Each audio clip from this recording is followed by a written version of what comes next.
سبحان اللہ. تو وہ صرف ایک وجود کا ہی نہیں بلکہ کائنات میں جو بھی وجود ہے اور جس مراحل میں ان کو جس چیز کی ضرورت ہوتی ہے وہ عطا کرتا ہے، تو اس لیے وہ رب ہے.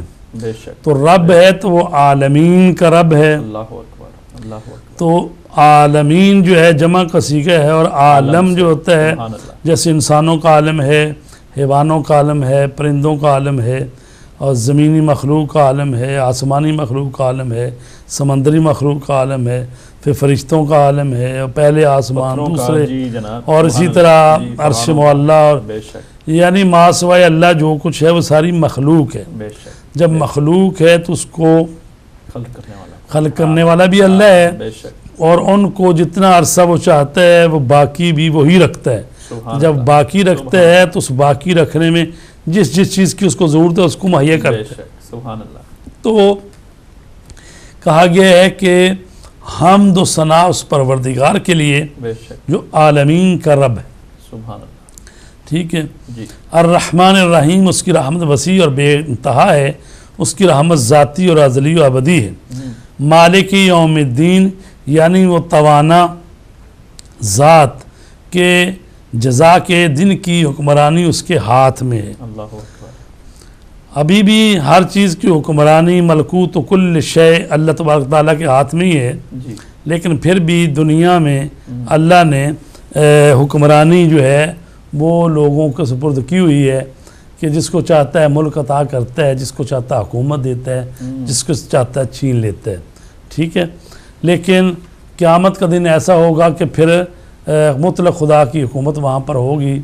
تو یہاں پر دنیا میں حکومتیں دی ہیں، تو آپ دیکھ ہی رہے ہیں کہ ایک حکومت کو بنانے کے لیے کیا جتن کرنے پڑتے ہیں، اور پھر ان کو گرانے کے لیے بھی کیا ہتھکنڈے استعمال کیے جاتے ہیں. تو پھر جا کے وہ ان پر پریشر بلڈ اپ ہوتا ہے، تو وہ مثلا حکومت چھوڑ دیتے ہیں یا دوسرا انقلاب آ جاتا ہے. تو بہرحال اللہ تبارک تعالیٰ جو ہے وہ قیامت کے دن کا مالک ہے اور جزا کے دن کا مالک ہے، اور اس دن حساب کتاب لے گا اور لوگوں کو بدلہ دے گا. اہدنا الصراط المستقیم، یعنی ہمیں راہ راست کی جانب ہدایت فرما جو کہ دین اسلام ہے. صراط الذین انعمت علیہم، یعنی ان لوگوں کے راستے کی جانب جنہیں تو نے اپنی نعمتیں عطا کی ہیں. اور وہ کون ہیں جن پر نعمتیں عطا کی ہیں؟ وہ انبیاء ہیں، وہ صدیقین ہیں، وہ شہداء ہیں، وہ اللہ کے صالح بندے ہیں، انبیاء کے جانشین ہیں.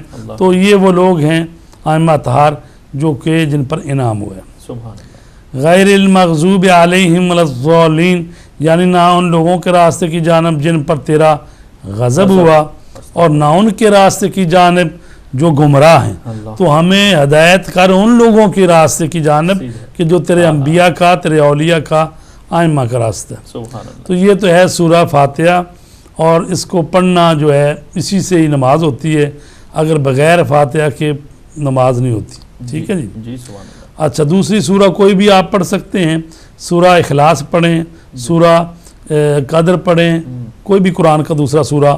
البتہ وہ سورہ جن میں سجدہ آتا ہے وہ نہ پڑھے جائیں. ٹھیک ہے، کیونکہ جب سجدہ کی آیت آئے گی تو سجدہ کرنے پڑے گا، تو پھر نماز میں وہ سجدہ اضافی ہو جائے گا، تو اس سے منع کیا گیا. کسی قبلہ معذرت کے ساتھ کسی نماز میں یہ بھی ہے کہ یعنی تاکید زیادہ کی گئی ہو کہ سورہ انا انزلنا پڑھی جائے یا سورہ کوثر پڑھی جائے، ایسی بھی نمازیں ہیں؟ جی، ایسا ہے کہ خود جو روز کی نمازیں یومیہ نمازیں اس میں جو مستحب ہے وہ کہا گیا ہے کہ جو سورہ الحمد ہے پہلی رکعت میں، اس کے بعد سورہ انا انزلنا پڑھا جائے. جی سبحان اللہ. اور دوسری جو رکعت ہے اس میں الحمد کے بعد سورہ قل هو اللہ احد پڑھیں. یہ مستحب ہے. جی البتہ کوئی بھی آپ پڑھ سکتے ہیں. ٹھیک.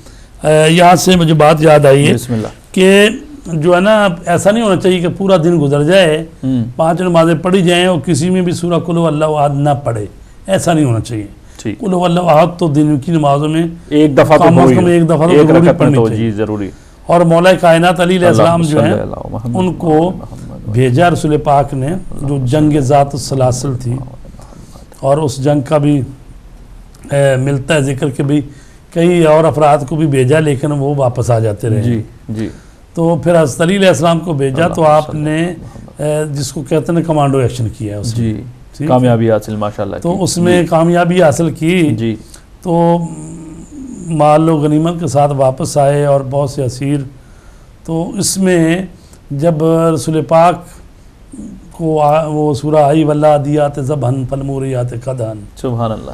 تو جب ان گھوڑوں، ان مجاہدوں کے گھوڑوں کی قسم جو کہ سر پر دوڑتے ہیں، جی اور جب وہ دوڑتے ہیں تو ان کے ٹاپوں سے دھول چنگاریاں اٹھتی ہیں، جی اور پھر وہ دشمن کے اس میں گھس جاتے ہیں، اور پھر جب لڑائی ہوتی ہے تو پھر گرد و غبار اٹھتا ہے. جی تو یہ سورہ والعادیات ہے قرآن میں. سبحان اللہ. تو یہ حضرت علی علیہ السلام اور ان مجاہدوں کی شان میں آئی ہے جنہوں نے ان کے ساتھ لڑتے رہے سبحان اللہ. دشمن کے خلاف. جی تو رسول پاک ان کے استقبال کے لیے آئے تھے حضرت علی علیہ السلام اور ان کے باقی ساتھ.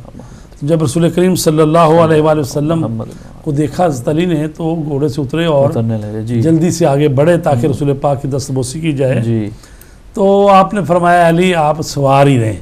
آج جی تو آج خدا اور اس کا رسول چاہتا ہے تم اسی طرح سے مدینے میں آؤ. تو وہ جو جنگ ہے اس میں حضرت علی علیہ السلام کے جو ساتھی تھے ان کے ساتھ رسول پاک نے پوچھا ان سے کہ علی کو کیسے پایا، تو کوئی تکلیف پرابلم تو نہیں ہوئی کوئی مسئلہ؟ جی تو انہوں نے کہا جی بالکل صحیح، انہوں نے کمان کی سب، لیکن ایک بات پر ہم حیران تھے جی کہ وہ جب بھی نماز پڑھتے ہیں تو سورہ قل واللہ احد پڑھتے ہیں. جی تو آپ نے فرمایا کہ علی کو اس سورہ سے عشق ہے. اللہ اکبر. اللہ کی کیونکہ اس میں اللہ کی وحدانیت ہے، تو کہا علی کو اس سورہ سے عشق ہے. تو لہٰذا ہمارے ہاں اس لیے ائمہ طہار نے اور سنت قرار دیا ہے کہ بھئی مستحب ہے کہ سورہ قل واللہ احد کو ضرور پڑھنا ہے. تو اس ظاہر نتیجہ کیا ہے کہ یعنی اس کی وحدانیت کی گواہی دیتے رہو، ٹھیک ہے، اس پر عمل کرو. تو سورہ اخلاص کا ترجمہ ہم بیان کرتے ہیں. بسم اللہ. تو بسم اللہ الرحمن الرحیم. تو بسم اللہ تو اسی طرح جیسے ہم نے پہلے بیان کیا ہے، یعنی میں ابتدا کرتا ہوں خدا کے نام سے، اس ذات کے نام سے جس میں تمام کمالات یکجا ہیں اور جو ہر قسم کے نقص سے مبرہ ہے. الرحمن اس کی رحمت وسیع اور بے انتہا ہے. الرحیم اس کی رحمت ذاتی اور ازلی اور ابدی ہے. بے شک بے شک.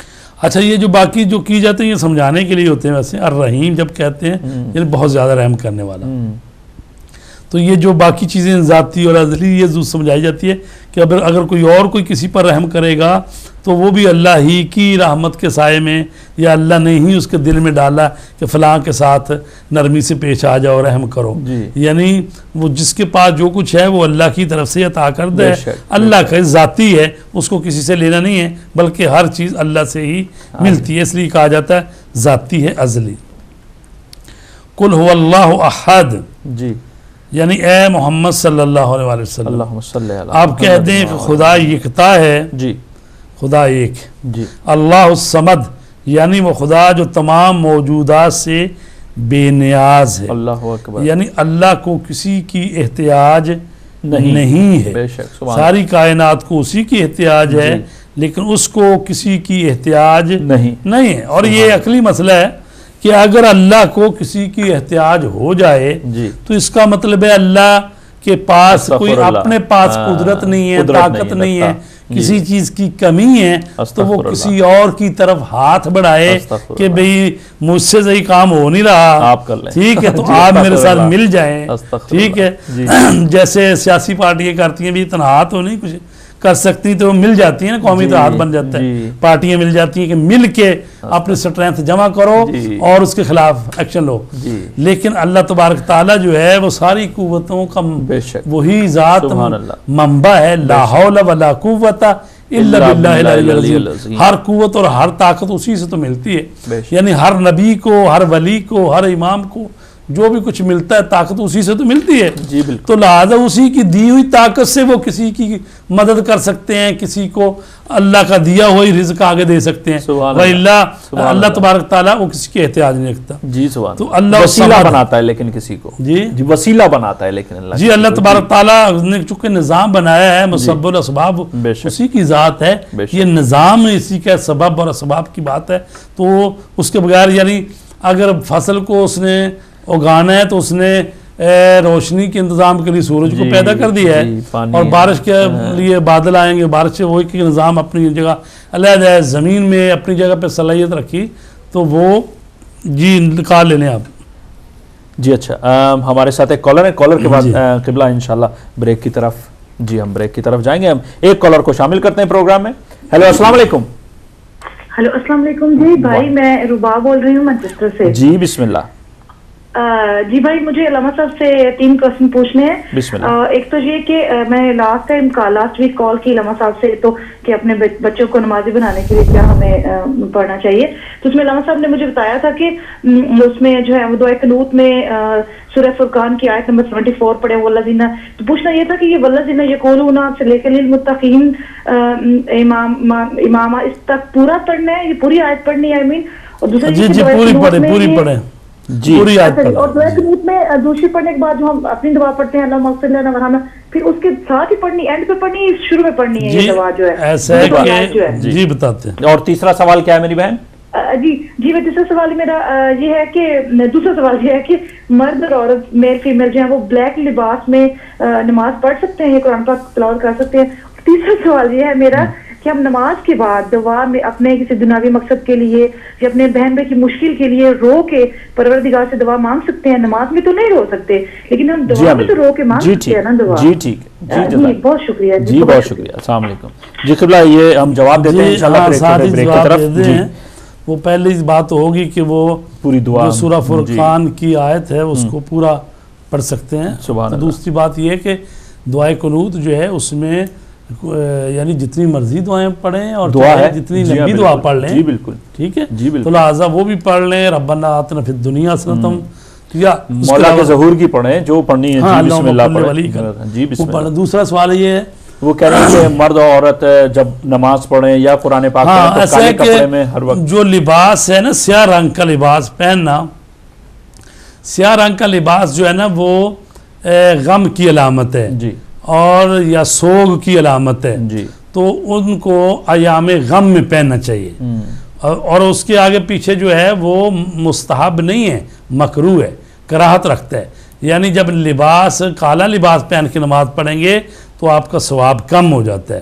اسی لیے خواتین ہوں یا مرد ہوں، مردوں کے لیے تو کہا گیا ہے کہ سفید لباس پہننا مستحب ہے کیونکہ رسول پاک سفید لباس پہنتے تھے، ائمہ طہار سفید لباس پہنتے تھے. اور جو خواتین ہیں ان کے لیے بھی یہی ہے کہ وہ لباس جو ہے نا وہ دوسرے رنگوں کے پہن سکتی ہیں.